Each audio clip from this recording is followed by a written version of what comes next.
பழைய இரும்பு கடையிலிருந்து 300 கொடுத்து சாம்சங்கோட 24 இன்ச்சு ஆண்ட்ராய்டு டிவி ஒன்று எடுத்திருந்தோம். அதை சுற்றி முற்றி பார்த்ததில் டிஸ்பிளே எதுவும் உடையலை. அதுக்கப்புறம் உள்ளே கழட்டி பார்த்தேன், மதர் போர்டு நல்லா தான் இருந்துச்சு. அதுக்கப்புறம் கரண்ட்டில் மாட்டி இன்புட் சப்ளை கொடுத்து பார்த்தேன்னா டிவி ஆன் ஆகுது, டிஸ்பிளே கூட வருது, ஆனால் லைன் வந்துட்டு அப்படியே நிற்குது.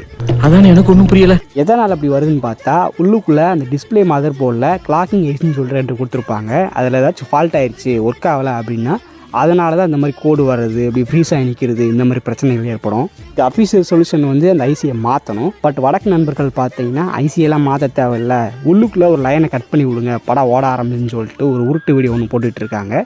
ஸோ அது வந்து டெம்பரரி சொல்யூஷன் தான். பட் அதை நிறைய பேர் ட்ரை பண்ணி போகிற போக்கில் பார்த்தீங்கன்னா 3-4 மாதத்துக்கு அப்புறம் ஹை வோல்டேஜ் ஆகி டிஸ்பிளே வந்து பெர்மனண்ட்டாக இந்த மாதிரி போயிடும். இதை வந்து சரி பண்ண முடியாது, டிஸ்பிளே மாற்றினா தான் உண்டு.